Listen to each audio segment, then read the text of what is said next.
오늘 말씀 제목은 새로운 신앙 공동체 건설입니다. 이게 왜 거기에 쓰여 있냐면 에스라서의 전체적인 주제이기 때문에 그렇습니다. 예, 오늘 말씀을 이렇게 예수를 통해서 많은 도전을 받았으면 좋겠습니다. 한국 사회에 이 세월호 사건 이후로 대한민국 정치의 가장 큰 이슈는 새로운 대한민국을 건설하자 이겁니다. 그래서 관피아를 척결하고 기존의 부정과 부패를 척결하면서 역동적이고 건강한 사회와 정치를 만들겠다는 생각으로 정부 조직 개편을 외치며 새로운 대한민국 건설을 하자 이렇게 많은 정치권에서 이렇게 외치고 있습니다. 세월호 사건을 통해서 밝혀진 이 너무나 많은 이 비리들과 이 정치적인 결탁들을 온 국민이 목도하였기 때문에 이 정치권에서는 이런 움직임을 이렇게 보일 수밖에 없게 되었습니다. 그러나 그들의 외침과는 다르게 이 새로운 대한민국을 만들어갈 이 정부 조직을 개편할 어떤 총리 인선 문제부터 그 시작부터 삐걱이고 있습니다. 그러한 현실을 보면서 이 새로운 대한민국을 건설하는 일은 이 말처럼 이렇게 쉬운 일은 아닌 것 같습니다.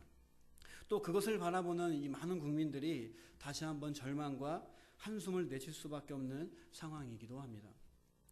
오늘날 하나님 나라를 세워가고 있는 교회도 그동안에 하나님 앞에서의 부끄러움과 부족함을 돌아보며 오래전부터 새로운 교회, 어떤 혁신의 새로운 신앙 공동체 건설을 그동안 많이 외쳐왔습니다. 몇 주년 회개운동, 무슨 운동, 이런 운동을 통해서 오래전부터 한국 교회도 이런 것들을 많이 외쳐왔습니다. 그러나 그것에 대한 결과물은 그다지 보이지 않자 많은 사람들이 교회에 실망하고 다시 한번 절망과 한숨을 내쉬는 상황이 발생하였습니다.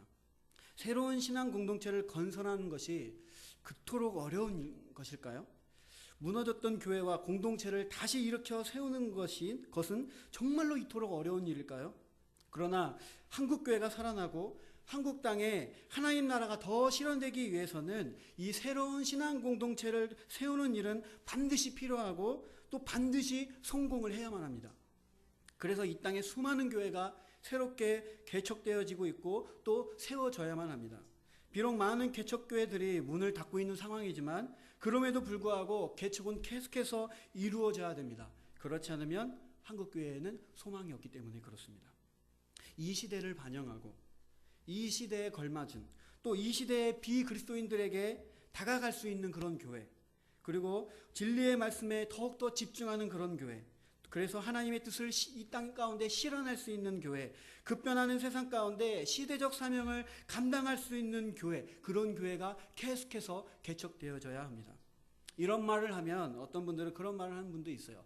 아니 기성교회는 그럼 다 잘못된 거냐, 그리고 기성교회가 새 시대에 맞게 변화되어서 목회하면 되는 거 아니냐, 이 땅에 교회가 얼마나 많은데 왜 또 개척해야 되냐, 이렇게 말할지도 모릅니다. 기성교회가 잘못되었다는 말은 아닙니다. 제가 말씀드리는 것은 교회마다 사명이 다르다는 겁니다. 그리고 기성교회는 그 교회만의 사명이 있고, 그러나 새롭게 개척되는 교회는 그 새 시대에 걸맞은 사명이 또 있다는 것입니다.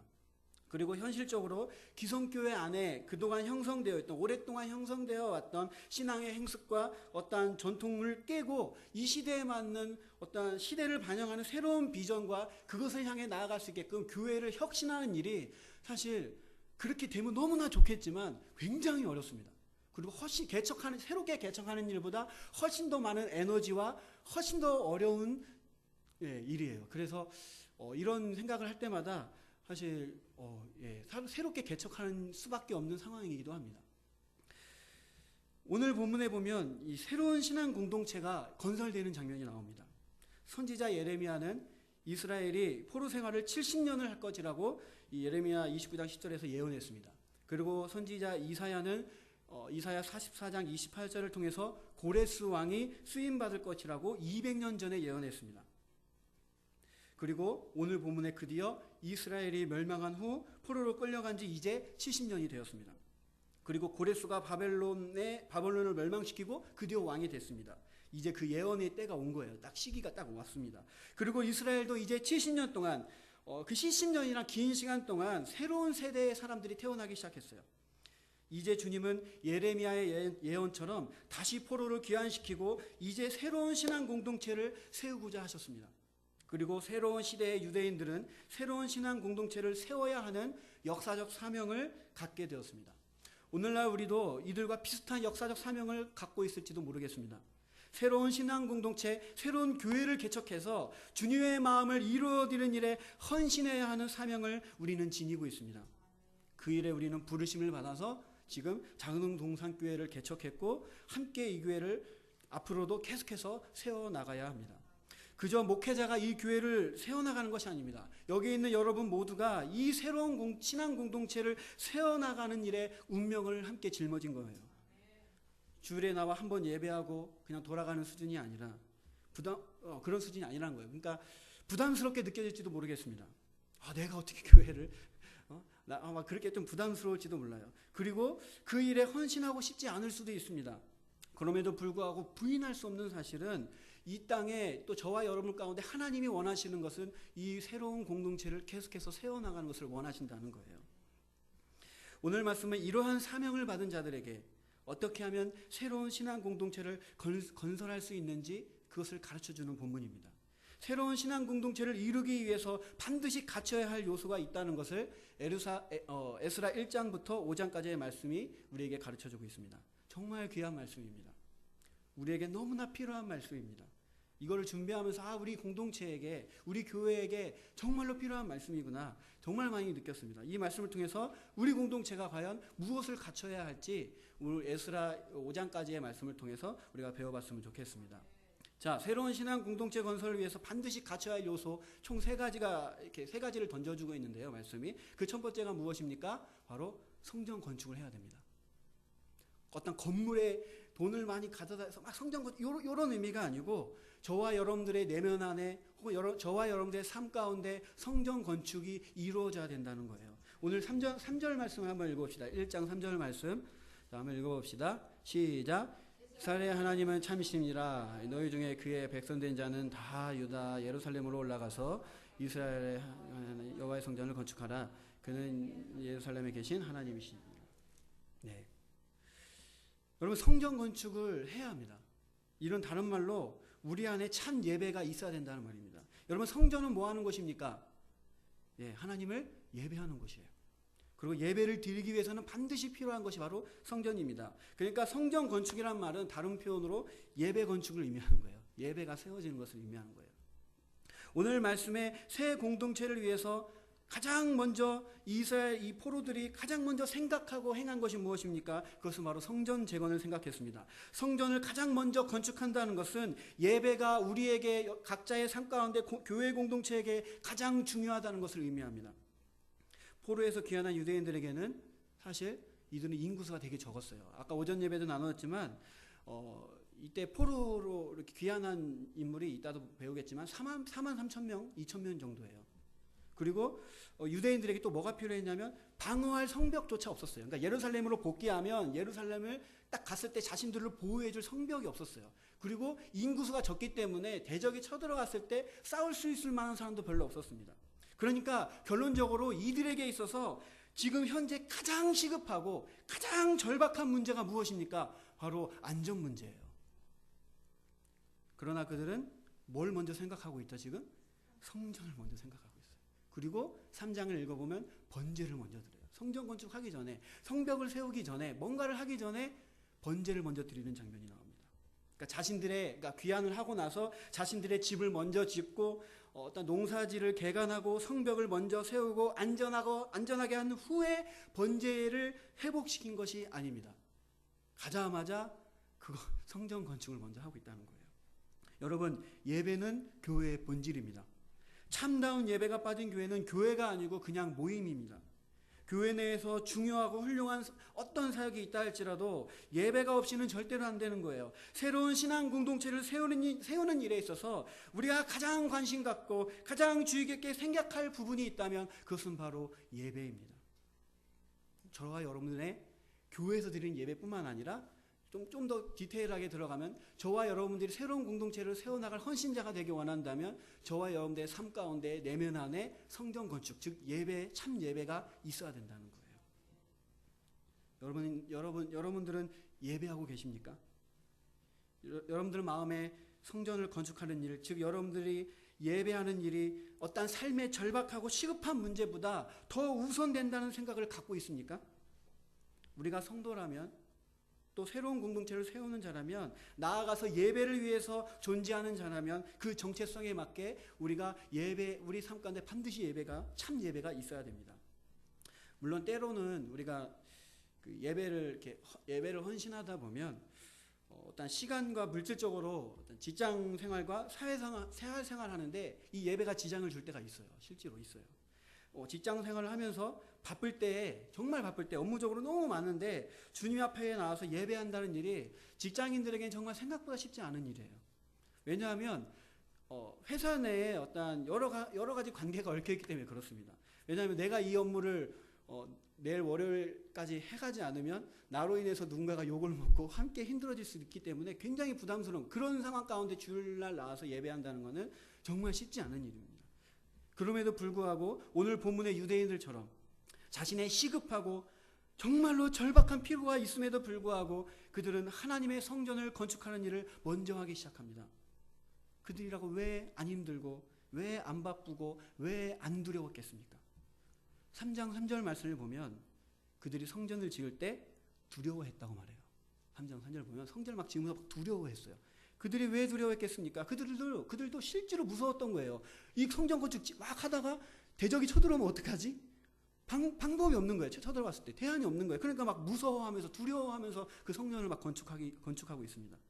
그러나 그 무서움을 안고 갈 정도로 그들에게는 하나님을 예배하는 일이 가장 중요했기 때문에 그들은 그거를 안고 그 성전을 짓고 있는 거예요. 여러분, 저와 여러분 가운데 예배에 대한 마음이 이 정도 마음은 돼야 됩니다.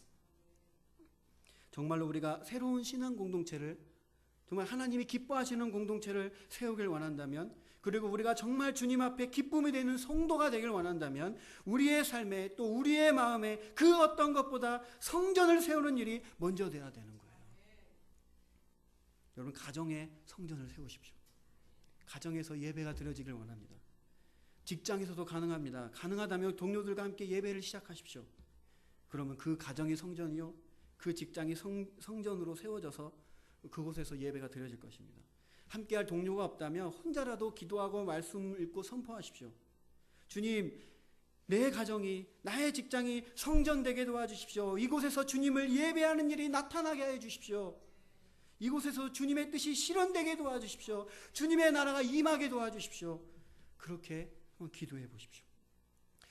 제가 이제 결혼한 지 2주 됐는데요.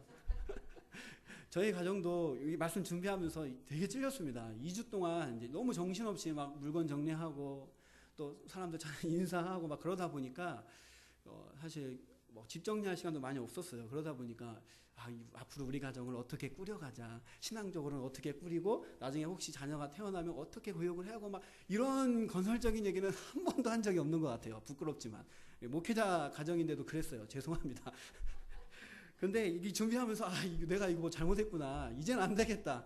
그래서 저희도 뭐 목회자 가정이기 때문에 한 주 안에 우리가 가정 예배를 어떻게 드려야 되고 우리 가정 안에 신앙의 가정이기 때문에 어떻게 해나가야 될지 저희도 열심히 한번 해보도록 하겠습니다. 저와 여러분 함께 한번 열심히 해봤으면 좋겠습니다. 여러분, 직장에서도 한번 도전해 보십시오. 저도 이제 직장을 다니고 있는데 사실 다 교회를 다니는 사람 한 명이 있어요. 그건 나머지 다 안 다니는데 이제 제가 이제 식사를 하고 뭐 하면서 이렇게 대화도 하고 이제 이런저런 얘기를 하면서 좀 친해지니까 이 사람들이 슬슬 이제 신앙적인 반응이 오기 시작합니다. 저한테 먼저 뭐 신앙에 대해서 물어보고 목회에 대해서 물어보고 막 물어보더라고요. 이게 안 믿는 사람인데. 그래서 나중에 좀 더 시간이 되면, 기회가 되면 한번 도전을 해볼까 합니다. 우리 함께 한번 예배, 저와 여러분의 내면 안에, 직장 안에, 삶 안에 예배가 이렇게 부흥이 일어나고 막 살아나야 이게 새로운 공동체가 우리가 일으킬 수 있는 능력이 생겨나기 시작하는 거예요. 저와 여러분과 그런 자들이 되었으면 좋겠습니다. 자, 두 번째로 어떠한 요소가 필요할까요? 필수적인 요소, 그것은 바로 참 헌신이 있어야 됩니다. 오늘 5절 6절 한번 읽어봅시다. 1장 5절 6절 읽읍시다. 시작. 예, 유다가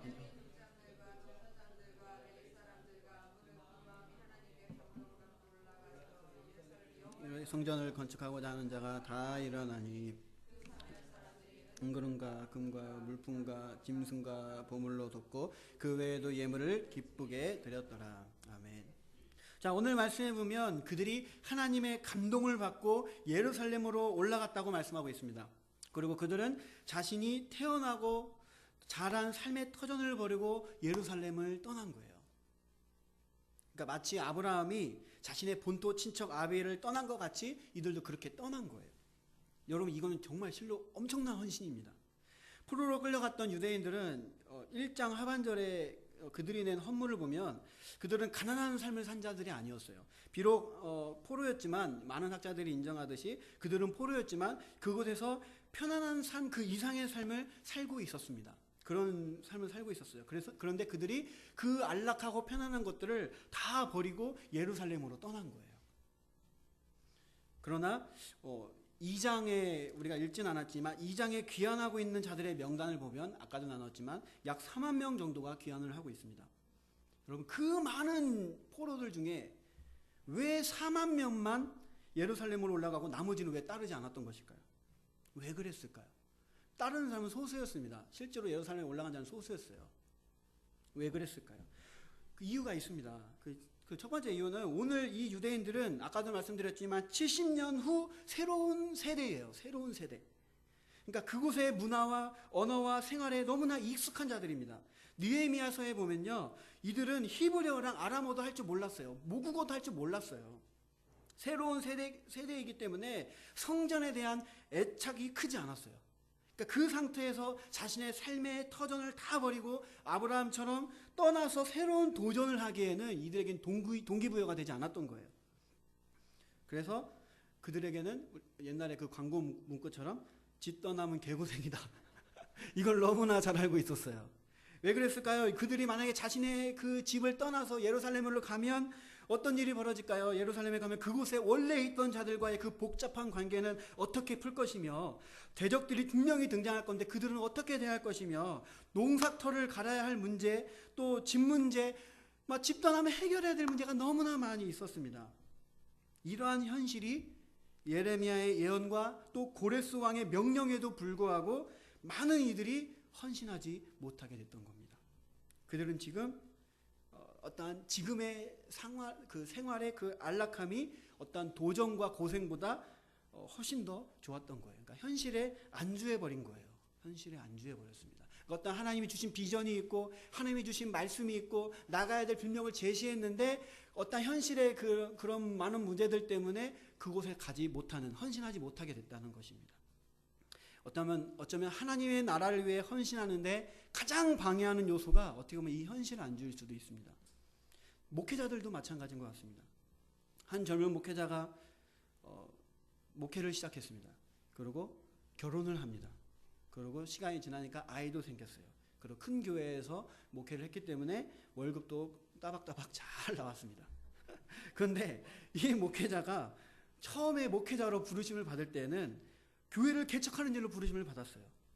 그래서 새로운 신앙 공동체를 세워서 시대적 사명을 감당하라고 주님이 말씀해서 순종하고 목회자의 길을 갔던 것입니다. 그런데 이제 헌신하려고 하다 보니까, 개척을 하려고 딱 보니까 그동안의 삶의 규모가 있기 때문에 개척을 시도하면 현실적으로 어려움이 너무 많은 거예요. 자녀 양육부터 시작해서 보험금을 어떻게 납부해야 되고, 우리 집 가스비 많이 나오는데 개척하면 이거 어떻게 내나, 그런 염려들이 막 찾아오기 시작했어요. 현실에 딱 부딪혔습니다.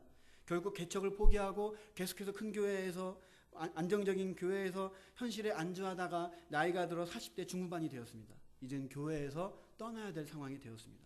그때 가서는 어쩔 수 없이 떠밀려서 개척을 하든지 아니면 다른 교회로 부임하려고 애쓰게 됩니다. 그러다가 둘 다 잘 안 되면 목회를 그만두게 됩니다. 여러분, 이런 패턴이, 사실 제가 소개해드린 이 패턴이 굉장히 많아요. 저희는 이제 목회자이니까 목회자들 사이에서 이제 오고 가는 얘기가 많이 있잖아요. 이런 패턴 너무 많아요. 정말 많아요. 이게 왜 이런 일이 발생했을까요? 헌신을 해야 할 때, 하나님의 명령을 받고 나가야 될 때 나가지 못하고 현실에 안주했을 때 이런 패턴으로 쭉 가게 되는 거예요. 정말 이 현실 안주가 이 헌신을 해야 할 때 못하게 만드는 가장 큰 주적입니다. 여러분, 새로운 공동체를 세우려면 그래서 현실 안주를 이길 참 헌신이 필요한 거예요. 용기가 필요합니다. 여러분의 헌신이 무엇일까요? 여러분 헌신이 무엇일까요? 나의 안락함과 편안함과 현실 모두를 하나님 나라를 위해서 드릴 수 있는 결단이 바로 헌신입니다. 여러분들에겐 참 헌신이 있으십니까? 또 이들이 이렇게 헌신하지 못했던, 이 4만 명밖에 헌신하지 못했던 이유는 그들은 나라를 재건하기 원했지 신앙 재건은 원하지 않았었어요. 여러분, 나라가 뭘까요? 나라가 우리에게 주는 유익이 뭡니까? 나라는 우리를 안전하게 지켜주고 편안함을 제공해주고 또 우리에게 정체성을 제공해줍니다. 그래서 나라가 없으면 정말 큰 비참함을 맛보게 됩니다. 그래서 우리가 나라를 위해서 열심히 부단히 그들을 위해서 이렇게 열심히 같이 해나가야 되는 거예요. 이 유대인들은 자신을 지켜줄 나라를 원했어요. 그래서 나라의 독립이 아닌 성전 재건, 신앙의 재건으로는 움직이지 않았던 거예요. 나에겐 신앙 재건 필요 없어. 난 나라가 필요해. 그런 마음을 갖고 있었던 거죠. 다시 말하면 그들은 자신에게 어떠한 유익함을 주어야 움직이는 자들이었어요. 여러분들은 신앙은 어떤 신앙이십니까? 여러분들은 신앙이 먼저입니까? 아니면 나라가 먼저입니까? 여러분들은 어떠한 유익함을 주는 일에만 움직이는 사람입니까? 아니면 나에게 큰 유익함은 없다 할지라도 하나님 나라를 위해서라면 내가 헌신할 수 있는 참 헌신이 여러분들은 되어 있으십니까? 새로운 신앙 공동체가 세워지려면 참 헌신자가 나와야 합니다. 그래야 세워지는 거예요. 우리 지난주 배우지 않았습니까? 로마서 16장에 이 로마 교회 안에 바울의 동역자가 몇 명이었죠? 26명이나 됐습니다. 근데 이 로마 교회에 26명인 거예요. 그러니까 다른 교회까지 다 합치면 학자들은 약 사도 바울을 위해서 목숨까지 내어놓을 수 있는 동역자가 약 200명 정도라고 많은 학자들이 얘기합니다. 그들은 전부 바울을 위해서 자신의 모든 이익과 풍요로운 물질과 안락함을 아낌없이 버리고 바울과 함께 고생하며 사역한 헌신된 자들이었어요. 이 200명이라는 사람이. 그리고 그들의 헌신을 힘입어 수많은 새로운 신앙 공동체가 세워지는 놀라운 역사가 이 바울을 통해서, 이 동역자를 통해서 이루어졌습니다. 우리 교회 안에도 이러한 헌신자들이 나와야 됩니다. 하나님 나라를 위해서라면 나의 것을 드릴 수 있습니다. 물론 이거를 쉽다고 얘기하는 건 아닙니다. 하지만 이러한 헌신이 있어야만 하나님은 그런 대가를 요구하시는 거예요. 그런 헌신자가 많으면 많을수록 하나님의 그 새로운 신앙 공동체는 더 빨리 세워질 것이라는 것입니다. 그래서 우리 공동체에 이러한 헌신자가 필요합니다. 오늘 말씀 1장 1절과 1장 5절을 보면 이 주님께서 고레스에게 감동을 주십니다. 그리고 족장들과 레위인들과 베냐민 지파 사람들과 제사장들에게 하나님이 감동을 주셨다고 말씀하고 있어요. 여기서 이 감동을 원어로 해석하면 흔들어 깨우다라는 뜻이에요. 그러니까 흔들어 깨우다, 또 다른 의미는 뒤흔들다라는 뜻을 갖고 있어요. 그러니까 이 4만 명의 헌신자들이 처음부터 헌신됐던 것이 아니었어요. 하나님께서 현실에 안주해 있는 그들을 감동을 주신 거예요. 흔들어 막 깨우신 거예요. 일어나! 왜 안 자고 있어? 막 흔들어 깨우신 거예요. 흔들어 깨우시고. 그리고 흔들어서 깨워서 안 일어나면 막 마음을 막 뒤흔들어 버리신 거예요. 막 흔들어 가지고 깨어나라고 막 쳐서 일어나는 사람이 4만 명인 거예요. 이 4만 명도 원래는 헌신된 사람이 아니었습니다. 혹시 내가 아직도 헌신되지 못하고 이 4만 명의 그룹에 끼지 않고 현실에 안주하고 현실 때문에 헌신하기를 머뭇거리는 상태이십니까? 그렇다면 기도하십시오. 어떻게 기도를 해야겠습니까? 주님, 저에게도 감동을 주십시오. 주님, 저의 마음을 흔들어 깨워주십시오. 저의 마음을 뒤흔들어 주십시오. 그래서 저의 믿음 없음을 용서해 주시고 다시 한번 헌신할 수 있는 이 4만 명의 그룹에 낄 수 있는 제가 되게 도와주십시오. 제 마음이 너무나 연약해서 우리 집안의 상황을 보고 경제적인 것을 보고 여러 가지를 봤을 때 주님, 제가 헌신하기 너무 어렵습니다. 그런 아직 믿음에 연약한 자가 있다면 흔들어 깨워주십시오. 그렇게 한번 기도했으면 좋겠습니다. 하나님은 참 헌신된 자를 쓰시고 그들을 통해 새로운 신앙 공동체를 세워나가실 것입니다. 여러분들은 헌신된 4만 명의 용사이십니까? 아니면 현실에 안주한 움직이지 않은 대다수의 그 포로 생활을 하고 있는 사람입니까? 오늘 저와 여러분들이 새로운 신앙 공동체를 세워나갈 사명을 갖고 있는 자로서 이 4만 명의 용사가 되었으면 좋겠습니다. 자, 마지막으로 새로운 신앙 공동체를 건설하기 위해서 반드시 필요한 요소가 뭘까요? 그것은 바로 방해꾼을 이기고 끝까지 가야 됩니다. 오늘 14장 1절에서 2절 한번 읽어봅시다. 4장 1절에서 2절 한번 읽어봅시다. 4장 4장 1절에서 2절. 예, 성전 건축이 드디어 시작됐는데 어떤 일이 발생했는지 한번 읽어봅시다. 시작.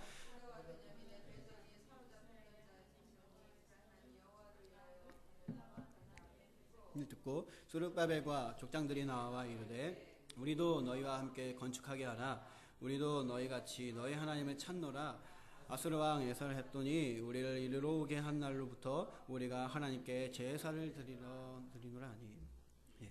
자, 성전 건축이 시작됐습니다. 드디어 이제 4만 명이 이제 4만 2천 명이 딱 귀환을 해서 이제 7개월간 조금 이렇게 추스렸다가 또 번제도 들고 예배를 계속해서 매일같이 드렸다가 이제 2년 2개월이 지난 후에 이제 성전 건축이 시작되기 시작했습니다. 그러니까 그들이 2년 2개월 동안 번제 제사를 계속 드린 거예요. 예배를 완전히 예배를 회복하고 나서 이제는 건축을 시작합니다. 그때 어떤 일이 발생합니까? 방해꾼이 등장하기 시작했어요. 방해꾼이. 여러분, 하나님의 일에는, 하나님 나라를 세우는 일에는 거의 대부분 항상 방해꾼이 등장합니다. 항상 있어요. 방해꾼이 항상 있습니다. 우리는 그것을 이겨낼 줄 알아야 됩니다. 오늘 본문에는 여러 사람들이 방해했는데 특별히 사마리아인들이 방해를 하기 시작합니다. 4장 전체를 읽어보면 이 사마리아인들이 어떻게 방해하냐면 정말 말 그대로 수단과 방법 안 가리고 방해해요. 정말 모든 방법을 다 동원합니다. 뇌물을 바치고 직접적으로도 방해하고 또 막 그 왕에게 페르시아 왕에게 계속 상소문을 울리고 계속해서 방해를 합니다. 정말 집요하게 방해를 합니다. 여러분, 이 방해꾼 사마리아인들은 어떤 자들입니까?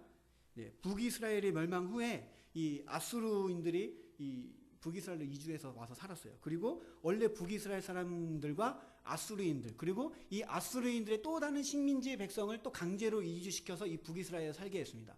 그러니까 아수르인, 그다음에 북이스라엘 사람들, 그다음에 아수르의 또 다른 식민지의 그 백성들, 이 세 인종이 함께 모여 살면서 함께 결혼하고 그래서 혼합 민족이었어요. 그래서 혼합 민족인과 동시에 종교적으로도 굉장히 혼합된 사회가 바로 이 사마리아인들이었습니다. 그러니까 이들은 혼합주의자들이에요. 혼합주의자들. 이러한 사마리아인들이 유대인들이 귀한 후에 예루살렘 성전을 건축한다고 하니까 4장 1절에 우리 함께 동참하겠다고 제안을 합니다. 근데 이 제안이 사실 얼핏 보면 굉장히 솔깃한 이야기예요. 왜냐하면 먼저 요청하지도 않았는데 먼저 와서 도와주겠다고 얘기를 하고 있고 또 자신들도 하나님을 예배하는 자다. 하나님 예배하기 위해서 도와주길 원한다고 얘기를 하고 있어요. 솔깃하잖아요. 그리고 마지막으로는 그러지 않아도 지금 일손이 딸리고 있는 상황이에요. 3회문밖에 안 되니까. 일손 딸리는 상황에서 일 도와준다니까 이게 웬 떡이야. 너무나 좋은, 너무나 매력적인 그런 제안이었습니다. 그런데 어떻게 하죠? 이들이 이 제안을 단박에 그냥 바로 거절해 버립니다. 왜 그랬을까요? 그들의 이 사마리아인들의 그 숨은 의도를 이 스룹바벨이 한 번에 간파했기 때문에 그렇습니다. 그들은 성전 건축 이 참여가 신앙적 이유가 아니었어요. 사실은 그 땅의 주도권, 원래 그곳에 살고 있었기 때문에 그곳의 주도권을 이 귀환하는 이 귀환민들에게 빼앗기지 않고 또 이스라엘을 잘 꼬드겨서 그들도 같이 혼합시키려고 했던 거예요. 껴서 살면서 혼합시키려고 같이. 그런 본능이 있는 자들인 것 같습니다. 아주 교묘한 술수입니다. 또한 나중에 성전 건축이 완료되고 나면 자신들도 이스라엘 사람이라고 외치면서 그 안에 그 땅의 지분을, 자신들의 땅의 지분을 인정받겠다는 의도도 깔려 있습니다. 결국 거절하니까 어떻게 되죠? 바로 본색을 드러내요. 이 사자의 그 이빨을 바로 드러내기 시작합니다. 그래서 집요하게 수단과 방법 안 가리고 방해 공작을 막 피기 시작하고 마침내 성공시켜버려요. 그리고 이 성전 건축 공사가 무려 16년간 중단이 되어버립니다. 16년간. 우리 달인이 열심히 16년간 그랬는데 16년간이나 이게 중단되어버립니다. 이처럼 주님의 일, 하나님 나라의 일, 새로운 신앙 공동체를 세울 때 반드시 방해하는 세력이 있기 마련입니다. 또 그 방해꾼으로 인해서 심각한 피해와 실패를 맛볼 수도 있습니다. 그렇다면 요즘 시대에, 우리 시대에 새로운 공동체를 세우는 방해꾼은 누구일까요? 무엇일까요? 한번 고민해 봤으면 좋겠습니다. 여러 가지 많은 것들이 있겠지만 사실 이 사마리아인들과 동일하게 우리 교회 안에 혼합주의가 어떻게 보면 가장 큰 방해 요소일 수도 있습니다. 하나님과 돈을 겸하여 섬기게 만드는 혼합주의. 말로는 하나님만을 섬긴다고 고백하지만 그들의 사고와 그들의 말과 그들의 행동은 하나님과 재물을 겸하여 섬기는 자들이 있습니다. 이들은 교회를 무너뜨리는 최대의 방해꾼일지도 모르겠습니다. 교회 안에서 성도들과의 교제 가운데 예배보다 성공이, 예배보다 공부와 성적이, 신앙보다 부자 되는 이야기만 하고 모이기만 하면 기도와 말씀과 교회와 복음전도 이야기를 해야 하는데 모이기만 하면 부동산 얘기를 하고 모이기만 하면 펀드 얘기를 하고 모이기만 하면 재테크 얘기를 막 하고 그리고 그걸로 그냥 끝나는 모임들. 이것이 혼합주의예요. 또 교회 안에 돈 있는 자들이 대우를 받고 돈 없는 자들은 사역적으로 배제되는 그런 안타까운 일들. 또 직분을 헌금으로 돈으로 사는 일들. 이 모든 것이 다 하나님을 섬기면서 동시에 교회가 돈을 섬기는 혼합주의인 거예요. 이것이 요즘 시대의 가장 큰 방해꾼일지도 모르겠습니다. 또 어떠한 방해꾼이 있을까요? 특히 저희 같이 이렇게 개척교회들이나 작은 교회들의 이 방해꾼들이 있습니다. 그것은 바로 마케팅입니다. 교회가 실패를 워낙 많이 하니까 개척교회들이 힘드니까 교회가 실패를 두려워한 나머지 진리보다 신앙의 순수성보다 마케팅의 모든 것을 거는 교회들이 이 땅에 생각보다 많이 있습니다. 사마리아인들의 교묘한 술책에 그들은 넘어가고 있습니다. 지금은 흥할지라도 어느 순간 그 성전을 그 마케팅들이 그것을 허물어 버릴 거예요. 우리 주변에 그런 교회를 심심치 않게 정말 많이 볼 수 있습니다. 우리 교회는 이런 것들과 싸워서 이겨야 합니다. 은연중에 교회 안에 들어와 있는 세상의 논리, 혼합주의적인 모습들, 하나님을 섬기되 다른 것도 섬기고 있는 모습이 우리 안에 있다면 단호히 거절해야 됩니다. 또 개척교회이기 때문에 더 강력한 도전이 될 수 있는 마케팅적인 사역, 실패가 두려워한 나머지 예배 사역과 어떤 신앙의 순수성과 진리를 무시한 채 사역하는 일이 절대로 없어야 합니다. 설사 그러한 노력들이 어떤 신앙의 순수성을 지키고자 하는 노력들이 우리를 16년의 시간이 더 걸리게 한다 할지라도 우리는 이 유대인들처럼 단호하게 거부할 줄 알아야 된다는 거예요. 여러분, 결론적으로 귀환한 이 4만 명의 인원들은 16년간 산발적으로 계속해서 성전 건축을 시도합니다. 그때마다 계속해서 방해해서 결국은 계속 실패해요. 계속 실패하고 말았어요. 그리고 그들은 16년간 아마도 실패감과 좌절감과 무기력에 빠지고 말았습니다. 실제로 무기력에 빠져서 그들이 나중에는 신앙적으로도 깔아지는 그런 일들이 발생하기 시작했습니다. 그러나 그들에게 반전이 일어나요. 5장에서 반전이 일어납니다. 바로 하나님께서 이 16년간 이들을 침체에 빠진 이들을 지켜보다가 이 16년 후에 학개와 스가랴 선지자를 보냅니다. 그리고 그 선지자들의 예언의 말씀을 통해서 그들에게 다시금 아마 감동을 주셨어요. 뒤흔들어 깨우셨을 거예요. 일어나라고 딱 뒤흔들어서 깨우면서 마음을 흔들으십니다. 그리고 마침내 그들은 분연히 일어나서 성전 건축을 완공합니다. 이루어져요. 하나님께서 자신의 하나님 나라의 일은 때가 되면 반드시 이루십니다. 우리가 우리의 마음에 성전 건축을 하고 참 예배자가 되고 현실에 안주하는 것이 아닌 또 자기 욕심에만 움직이는 그런 사람이 아닌 하나님 나라와 공동체를 위해서 진정 헌신할 수 있는 참 헌신자가 되고 대적의 방해로 인해서 그 일이 실패한 것 같고 많은 시간이 지체되어도 타협하지 않고 그것을 이겨낼 때 하나님은 하나님의 때가 될 때 반드시 그것을 이룰 거라는 거예요. 그 16년의 기간 동안 우리도 16년 걸리면 안 되겠죠, 물론. 저기서 걸리면 안 됩니다. 정말 안 됩니다. 하나님 그러시면 안 되는데 우리의 생각보다는 긴 시간이 걸릴 수도 있는 거예요. 그 시간 가운데 우리가 낙심하고 실망하고 이들처럼 어떤 침체에 빠질 수도 있습니다, 실제로. 하지만 그럼에도 불구하고 끝까지 타협하지 않고 사마리아인을 불러들이는 그런 타협을 끝까지 하지 않고 그대로 갔을 때 하나님의 때가 되면 반드시 성장시키시고 반드시 하나님의 일을 이루실 것이라는 거예요. 오늘 말씀이 우리에게 그것을 가르쳐주고 있는 겁니다. 장흥동산교회 성도 여러분, 우리는 아직 작고 연약합니다. 이제 새로운 신앙 공동체를 시작한 지도 얼마 되지 않았습니다. 많은 시행착오와 어려움도 겪었고 또 앞으로도 겪을지도 모르겠습니다. 이런 저희에게 주님은 다시 도전하시고 지금 말씀하고 있는 겁니다. 예배의 자리에 나오라고 다시 한번 말씀합니다. 각 가정에서, 각 직장에서, 각자의 신령 가운데 성전 건축을 하라고, 그곳에서 예배를 하라고, 또 교회에서도 예배 사역에 더 열심을 내라고 주님 우리에게 지금 도전하고 있는 것입니다. 그리고 주님 우리에게 다시 헌신하라고 말씀하고 있습니다. 헌신에 안주하지 말고 나의 안락함과 편안함만 추구하고 또 나에게 이득되는 일에만 움직이는 헌신이 아닌 정말 공동체와 하나님 나라를 위해서 움직이고 헌신할 줄 아는 그런 참 헌신된 4만 명의 일꾼이 되기를 주님은 우리에게 지금 도전하고 있는 겁니다.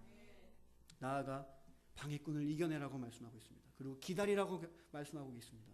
방해꾼들, 우리 내면 안에 있는 혼합주의적인 생각들, 유혹들을 이겨내고 그것들이 우리를 실패하게 한다 할지라도, 우리의 생각과는 다르게 움직이게 한다 할지라도, 내가 어떤 그것들에 대해서 낙심한다 할지라도 우리가 타협하지 않고 계속해서 주님의 때를 기다린다면 주님이 반드시 자신의 일을 우리 교회를 통해서 이루고자 하시는 일들을 이루실 거라고 저는 확신합니다. 장군동산교회 여러분, 마지막으로 도전하겠습니다. 저와 여러분들은 4만 명의 헌신자 그룹에 끼시겠습니까? 아니면 여전히 안락한 현실에 안주한 채 포로의 신분으로만 계속 남아 계실 것입니까? 4만 명의 헌신자가 되기를 축원합니다. 그래서 이 새로운 신앙 공동체를 이루어서 이 땅에 대안이 되는 교회, 이 땅에 소망이 되는 교회, 이 땅에서 하나님의 마음을 시원케 해드리는 그런 놀라운 장흥동산교회가 되기를 간절히 소망해 봅니다. 시간 기도하고 마치도록 하겠습니다.